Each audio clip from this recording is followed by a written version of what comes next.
Hello, everyone. Man, I was very surprised to see a movie today that I've never seen a trailer of.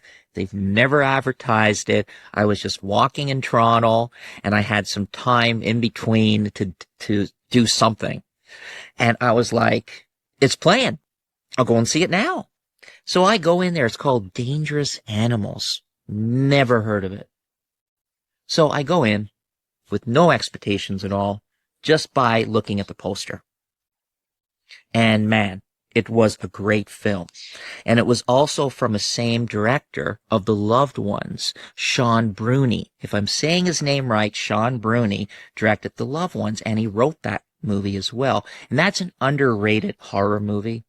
Like, that is a fantastic horror movie if you haven't seen it. Horror, comedy mixed in, blood, gore, a whole bunch of craziness, well written, really well done. A couple of crazy people kidnap somebody, and it's just nuts. So if you haven't seen The Loved Ones, I highly recommend it.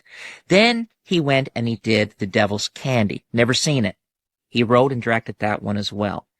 Now, this is his third movie. He did not write it, though. He just directed it, called I was about to say called The Loved Ones again. No, it's called Dangerous Animals. So like I said, I was just walking around. Saw a poster.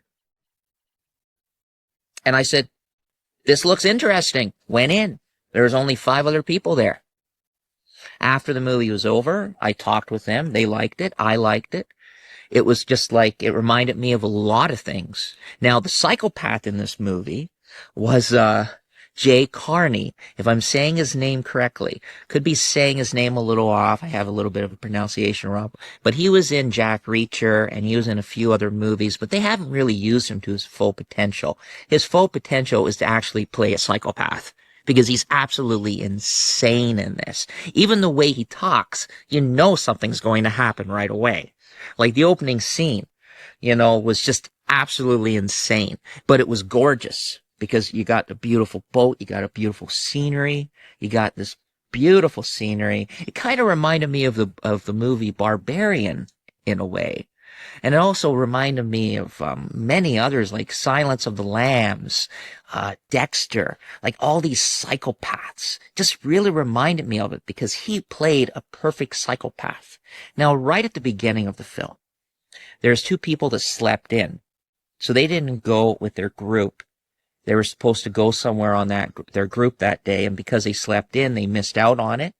So they decided to swim with the sharks. And so they wanted to rent a boat. They rent a boat with a person who has a boat, takes them out, they put them in a cage, they go down, and the sharks swim around them. So I'm like, okay, that sounds cool. So they're talking to the boat guy now. But the way the boat guy was talking, you wouldn't want to get in a boat with him. You would know he's some sort of nut job. I wouldn't want to be alone with him. The dialogue to that would make you wonder why you would go into a boat with him in the first place. And I was like, I obviously know something's going to happen. And they want people to know something's going to happen. So they go on the boat with him. The woman's kind of hesitant. The man's really wanting to do this. So the husband really wants to do it. The woman really doesn't want to do this. So now they go on this boat, and they get out there, they put them in the cage, they go down, the sharks swim around the cage, they bring them up. He goes, did you enjoy it? And they said, yeah, she was hesitant at first, but she really enjoyed it. Then he gets out a knife, and the boat guy stabs the man. And then it cuts to another scene completely. That's what reminded me of Barbarians, because Barbarians did that. Now, I'm not going to say too much more. I'm not going to say why the psychopath does this. I did watch the trailer afterwards, and if you've seen the trailer, it gives away way too much. There's a reason why he does this. He's nuts. He's crazy. There's only 7 people that are in this whole film, maybe a few background people too. But overall, is there more than one psychopath? Well, I'm not going to tell you that. It does have 85% on Rotten Tomatoes right now.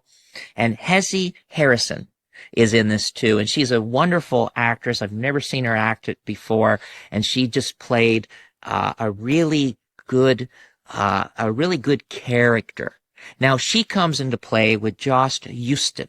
Now Josh Houston, I think I've seen him before. I do somewhat recognize him. So the woman is in a convenience store and she kind of steals stuff.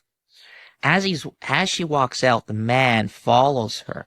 So you're thinking maybe the man is a security guard of some sort. No, he needed her help to get his car started, a boost. So they have a conversation. This is where it kind of lost me because I was thinking that scene should have been redone. I thought that scene could have been better than it was. Now they find out they have something in common. They surf. But you also find that she lives in her van. That's her whole life. She goes and travels and she does various things and she has no friends. But she's a tough and strong woman. So now they have a one-night stand. She goes to the man's house and they have a one-night stand. The next morning he's making a breakfast and he goes out to the van to see if and the van is gone. She's gone. She's nowhere in sight. But he knows that she's going to surf. So he has her number. She did give him the number. So now when she's out surfing, something happens. She gets taken by maybe a different psychopath. Oh, it might be, or it could be the same crazy guy. There could be a group of people. I'm not going to tell you. But now he's trying to find her. And the police are no help. He goes and he sees the van. He calls, but he hears the phone inside, but he doesn't break in the van because he just doesn't want to. Maybe he just believes that she wants nothing. She left the phone in there. Then all of a sudden he sees them taking the van away. That's her life. So now he's in search of her. Now she is in a boat, strapped, trying to get her way out, and she's tough. She's tough. And there's also another woman with her. What is going to happen to these people? I am telling you, it is really well put together.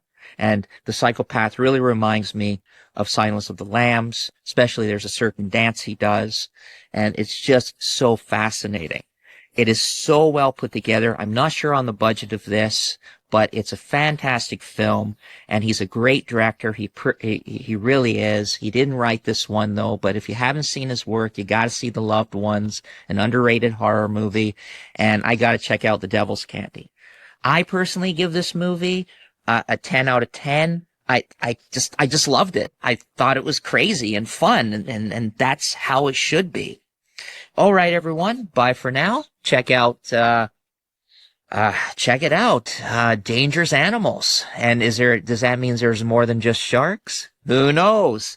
Bye for now, everyone. Great scenes, great suspense, and it goes by very quickly, way faster than I originally thought it would. Because by me seeing a poster, knowing nothing about it, maybe that's why I'm giving it a 10 out of 10. Don't watch the trailer. It gives away way too much. Bye for now, everyone, and have an incredible day. And I can't wait to see all these actors again do another film. They should be proud of themselves. It's a masterpiece, in my opinion. Bye for now, and thank you. Check out my other movie reviews, food reviews, and much more. And have an incredible day, everyone.